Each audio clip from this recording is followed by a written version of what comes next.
Primeiramente, uma breve apresentação. Eu gostaria que você contasse um pouquinho para nós do canal, de onde veio a ideia do Cesta, o que é o Cesta Box, como que ele funciona. Na realidade é o seguinte, eu trabalhei durante muitos anos em turismo. Sim. E fui funcionário da Varig, companhia aérea nacional referência mundial. E a Varig, quando a gente queria viajar, todo funcionário ele não tem direito a espaço positivo dentro da aeronave.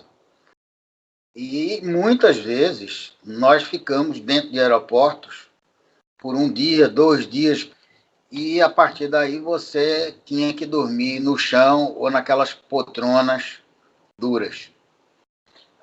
No aeroporto do Galeão, existia lá 2 hotéis já naquela ocasião. Um que se chamava Luxor, que era caríssimo, que ficava no Terminal 1, e tinha um outro também, no Terminal 1, que a gente chamava de sarcófago, porque eram uns buracos, eram uns buracos com as cortinas, e a gente entrava lá e tirava um cochilo e tal. Depois que eu larguei turismo, eu comecei a militar na área de tecnologia. Montei uma empresa de tecnologia que chama-se MediaVox. Hoje ela é considerada uma das 10 maiores empresas de tecnologia aqui do polo do Porto Digital em Recife. Há 5 anos atrás, exatamente em 2015, eu me afastei da administração para montar o negócio Siesta Box. Eu já vinha pensando já há algum tempo, porque se você olhar um pouquinho mais para trás, 2012, 2011, 12, 13, você vai ver que houve uma série de blackouts nos aeroportos brasileiros e greves dos aeronautas, e eu comecei a observar que aquele problema que eu sofria lá atrás ainda permanecia. Então era um excelente momento de repente, empreender, criando um modelo novo de hotelaria de baixo custo, ou uma hotelaria, vamos dizer assim, uma micro-hotelaria, para atender a essa demanda específica, que são passageiros em trânsito nos aeroportos. Perfeito. Eu até, inclusive, eu conheci o seu produto justamente porque eu utilizei durante um período enquanto eu estava em Campinas e eu achei muito interessante a ideia. Eu precisava passar 4 horas no aeroporto. Eu falei, poxa, se eu pudesse descansar seria ótimo. E aí, andando por lá, eu encontrei e achei muito legal a ideia. E eu queria que você nos contasse como foi, então, o seu... Você está dizendo, como foi o seu dia 1? Quando que você imaginou realmente que você poderia sair dessa ideia para resolver esse problema e gerar um negócio? Que você montou o seu primeiro protótipo, por assim dizer. Como que você validou isso? Cara, esse é o grande desafio, né? Entre você pensar e realizar. Porque Isso. uns pensam e não realizam, e outros pensam e realizam. Na realidade, eu fiz 4 protótipos, para você ter uma ideia. O primeiro protótipo que nós fizemos foi, na realidade, foi uma maquete. Para eu poder convencer as pessoas de que aquele negócio valia a pena. E botei na mala do carro e saí andando, conversando com amigos e conversando com possíveis investidores. Aí veio o protótipo de direito de fato, que foi todo em madeira. Madeira tinha um problema, era o peso, e a estrutura ela não era uma estrutura segura, ela ficava rangendo e balançando. Eu não conseguia fazer o travamento como eu gostaria. Depois, eu já tinha em mente que essa cabine ela tinha alguns requisitos, ela tinha que estar voltada para a mobilidade, ela tinha que ser um equipamento que tivesse assim um ar futurista, né? E que ao mesmo tempo ela tivesse um grau de tecnologia bastante avançado e que a gente trabalhasse em 2 verticais extremamente importantes dentro desse negócio, que era limpeza e segurança, tá? Então, a de madeira não satisfez, aí eu fiz um de frame relay também não satisfez, e a terceira foi que me deu o norte. Eu fiz uma estrutura de ferro, depois recobri essa estrutura com ACM e isolei, né? E aí começou a brincadeira. Tanto que hoje aqui no aeroporto de Recife, que é a matriz, né, nós temos 2 tipos de cabines. A versão 3, que é a cabine, vamos dizer, totalmente artesanal, né, que ela é feita em aço, recoberta com ACM e tal. Mesmo ela sendo dessa forma, ela tem ainda um design bonito. E aí você tem a 4ª versão da cabine, né, que ela já é industrializada, toda ela estruturada em alumínio, com madeira, aço, enfim. E aí você vem com as sofisticações para ela ficar bonitona dentro daqueles requisitos que eu te falei agora há pouco. O meu entendimento de negócios, quando a gente trabalha com o público, principalmente varejo, nós trabalhamos com os sentidos humanos. Então, o resto é consequência. Tanto que, na realidade, eu que pergunto a você qual foi a tua experiência, por exemplo, ao passar na frente. Porque você deve ter sido atraído pela cor, ou atraído pela vamos dizer assim, pela sofisticação, o design dele que é um pouco arrojado, e a partir daí foi que, opa, eu vou lá para ver, né? Vou sentir como eu quero experimentar, e as coisas aí vão acontecendo passo a passo. Então foi muito bacana a experiência, até porque você compra créditos por hora. Então se você tem uma conexão entre um voo e outro, você pode ficar ali, quando tá 2 horas, 4 horas, isso eu achei muito bacana. O que me chamou mais atenção foi realmente esse visual de futuro, né? Porque eu já conhecia aqueles hotéis cápsula do Japão, de TV, de visualizar isso funcionando, de pessoas que se hospedaram nesses hotéis. Aí quando eu vi isso no aeroporto, eu achei que era algo semelhante, mas quando eu entrei, eu percebi que não tinha nada a ver. É muito espaçoso, você consegue trabalhar, você consegue dormir, você tem os quartos que são para família também, então mais de uma pessoa, então eu achei isso muito bacana. Então acho que esse foi o diferencial realmente, você poder passar ali e enxergar essa como se fosse um hotel dentro do aeroporto para períodos temporários entre uma conexão e outra, e com internet, com Wi-Fi, com TV, que é o que você pode usar para relaxar, inclusive. Mas não, falando a minha experiência, realmente foi isso, foi exato, porque a distância entre a pessoa que pensa e a pessoa que realiza é muito grande. Claro que muitas pessoas já devem ter passado por esse problema de ficar deitado no aeroporto, tanto que até existem cadeiras lá que elas são um pouco mais extensas para que você possa realmente se recostar e dormir lá, mas talvez ninguém tenha pensado, poxa, será que eu não posso criar um modelo de negócio, uma estrutura onde você realmente se hospede ali, deite, descanse por um período? É exato. Na realidade, só para a gente fazer um breve comparativo entre nossa cabine e as cabines asiáticas, Sim. e realmente tem um grau de sofisticação muito grande dentro dessas cabines. Agora, não daria para a gente trazer esse modelo para aqui o Ocidente, porque o mercado europeu, o mercado latino-americano e americano, ele é um mercado que ele gosta de coisas mais, além de sofisticadas, mais espaçosas, né? Uma das coisas que a gente se preocupou bastante, não sei se você percebeu na tua experiência, é que essa cabine, antes de a gente vir a concebê-la, né, nós passamos por vários brainstorms, né? E chamamos vários especialistas, vamos dizer assim, para discutir sobre a caixa. Uma das grandes preocupações nossa é que essa caixa ela influenciasse ao nosso cliente em termos de fobia o mínimo possível, tanto que a porta ela é um frame em vidro, né, com uma persiana em que você pode regular essa persiana para ficar olhando para a rua, né? Enfim, a gente se preocupou com um monte de coisas.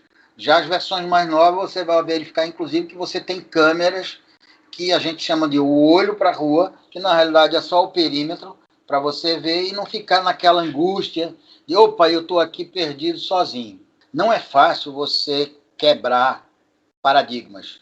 Então, nós, durante quase um ano, nós sofremos muito, né? Sofrer no sentido de botamos muito esforço para mostrar para as pessoas que aquilo não era uma cápsula, aquilo era um quarto de 5 metros quadrados aproximadamente, onde você tem um corredor de 90, uma cama de 90 com 2 metros de comprimento, e que você tem uma certa tranquilidade. Embaixo você tem um lounge que você pode guardar suas malas, enfim. Então, é um espaço, vamos falar, ele é pequeno, mas ele é extremamente bem aproveitado. Só uma coisa que eu queria colocar em termos da segurança, que muita gente questiona, puxa, eu estou lá dentro preso, se acontecer qualquer coisa, como é que eu faço? Porque para você entrar na cabine, você tem uma chave eletrônica. Sim. Aquela chave eletrônica, na realidade, é o meu billing, é o que controla o tempo que você comprou, tá bem? Agora, internamente, para você sair, é uma fechadura tradicional, né? Agora, a senha ou a chave eletrônica, ela é preponderante. Nem nós temos conhecimento da própria chave. Quem gera a chave é o sistema e você recebe a chave via SMS e via e-mail. Isso torna não só seguro, como também dá uma tranquilidade maior para quando você está lá, né? É verdade. E aí eu queria te perguntar também sobre insight de negócio. Você disse que tinha uma necessidade, que você possuía essa necessidade, encontrou isso, criou esses protótipos, validou com seus investidores, mas além dessas cápsulas japonesas, que você mesmo já disse que não é um modelo que funcionaria aqui no Ocidente, você teve mais algum insight, outros modelos parecidos que você encontrou em outros lugares, outros aeroportos do mundo? De onde você tirou essa ideia para construir esse modelo? Nós tivemos, vamos dizer assim, a sorte de nascer exatamente no mesmo momento que estavam nascendo duas empresas europeias que parece que também deu esse start lá. Mas na Europa você tem duas empresas de grande porte, uma russa que chama Sleepbox e você tem uma outra que é alemã, que é a NapCab. E então essas empresas iniciaram mais ou menos diferenças de meses entre um e outras, e no final, se você pega o meu design, o design da alemã, o design da russa e da inglesa, eles são muito parecidos, tá? Eles são muito parecidos. O que muda, às vezes, é a tecnologia, o que muda, às vezes, é uma parede, ou seja, mas no fundo, cada um tem o seu design e a sua forma de operação, né? Você tem empresas aí que elas são simplesmente fabricantes das cabines, elas não operam. E você vai ter outras que elas são apenas operadoras, elas não produzem a cabine, tá? Nós resolvemos verticalizar o processo, né? Que eu quero produzir a cabine, eu quero administrar a cabine, mas isso aí ainda tem tempo, isso não é uma coisa da noite para o dia que ocorre. A gente tem que ganhar escala. Claro. Isso que eu ia comentar. Então você pega o processo de ponta a ponta, desde a fabricação até realmente a locação do espaço, né? Você conseguiu fechar tudo isso. Você tem que dominar, César, o processo, entendeu? Tem que dominar o processo. E o processo, veja, eu posso ser o melhor engenheiro do mundo, vou construir uma cabine para você, mas, de repente, você tem que ter todo o projeto de conexão desse trem. É a mesma coisa de você construir um robô. Você tem que saber o que você quer e o que esse robô faça para você. Tá? Então, o construir da cabine não é simplesmente eu vou construir a cabine e depois vou automatizá-la. Não. Tem todo um processo que você tem que preparar ele desde a sua concepção, desde o seu projeto mais básico, e você vir trabalhando ele e melhorando os processos. Tá? Tanto que nós agora abrimos o site de Brasília, já diria para você que é a versão 5 das cabines, ou seja, o design é o mesmo, mas em termos de tecnologia, elas estão muito, muito mais avançadas do que os outros 2 sites que nós temos hoje no Brasil. Perfeito. E foi o que me atraiu pro Siesta Box. Eu imagino que ele é uma startup. Quando eu vi ele funcionando, justamente eu percebi que ele é um modelo de negócio que é escalável, ele é repetitível. Exato. O início é sempre muito difícil, porque o Brasil ele não tem essa cultura do startup, né? Ou do investidor que está saindo da caixa, né? Eu sofri bastante porque eu tive em vários bancos, em bancos oficiais, e esses bancos oficiais, na realidade, eles não são bancos, eles são bancos imobiliários, eles não são banco de negócios. É banco imobiliário, porque você chega lá e diz, eu quero R$1.000, ele pergunta para você qual é a garantia em imóveis que você pode me dar. Acabou.